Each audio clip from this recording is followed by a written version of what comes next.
Good morning. Welcome back to the Red Mic and happy Tuesday. Today's Red Mic message: everybody needs a guy. I saw a post on Sunday from an account called Nobunaga. It seemingly is a guy from Japan talking about his observations in America. And I ran into this, I came across this guy during the World Cup. And I initially thought, okay, maybe it is a real guy, maybe it's not. The point is, the point of whether the guy or if there's just somebody wearing that, it doesn't really matter to me because they're good stories. And I'm going to borrow heavily from it for today's Red Mic message. So whether he's really Japanese or just writing from that perspective, the observations are funny and very true, and they often make me smile and sometimes laugh. He mentioned that a garage door was making an odd noise, and he was talking to a neighbor about it, and the American neighbor immediately said, "I've got a guy." Not what's wrong with it, not what kind of garage door is it, just I got a guy. And the writer discovered that the contact wasn't even saved under the company name in his neighbor's phone. It was simply Mike Garage, as if Garage was his last name. The recommendation wasn't based on Google reviews or a BBB rating. It was based on his brother-in-law who had used him before. Now, when he asked if the brother-in-law was satisfied, the answer was priceless. He's still standing, meaning Mike, the garage guy, was still standing. And I thought that was funny because every one of us knows exactly what that means. By the end of the story, Mike Garage had recommended a water heater guy who probably knows a tree guy who probably knows a roofing guy.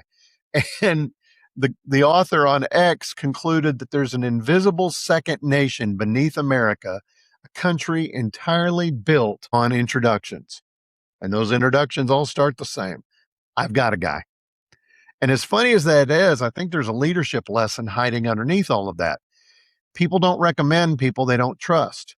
Nobody says, I've got a guy, unless that person has earned confidence over time. I mean, I've got a garage guy. People in my neighborhood say, hey, I need help with my garage door, and I got a guy. Hey, anybody know a good roofer? Yeah, I do. A guy named Tom Willie. I got a guy. And those referrals are years of showing up, doing good work, charging a fair price, answering the phone, keeping their word, fixing the problems. One satisfied customer becomes another, then another, and then your reputation starts arriving before you do. That's true for contractors, it's true for businesses, and it's certainly true for leaders. The best opportunities in your career often won't come from a resume. They'll come from somebody saying, I know someone. I've worked with her. You ought to call him. I've got a guy. Every meeting, every project, every conversation is quietly building or eroding that reputation. Long after people forget what you said, they'll remember whether or not you were dependable, whether you solved problems or not, whether you made their lives easier, whether you were someone they'd confidently recommend to the next person. So here's today's question.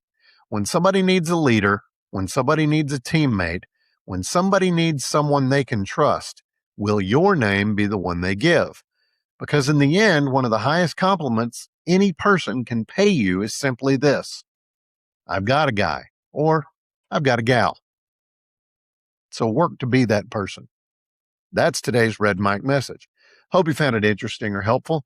I hope you're able to use some of these things in place in your own life.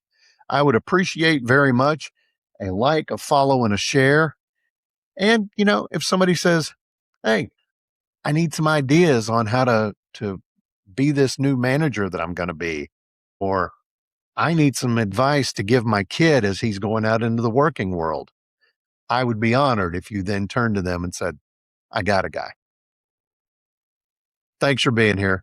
I'll see you again next time. And until then, don't forget, as always, life is short. Drink the bourbon. I'll see you.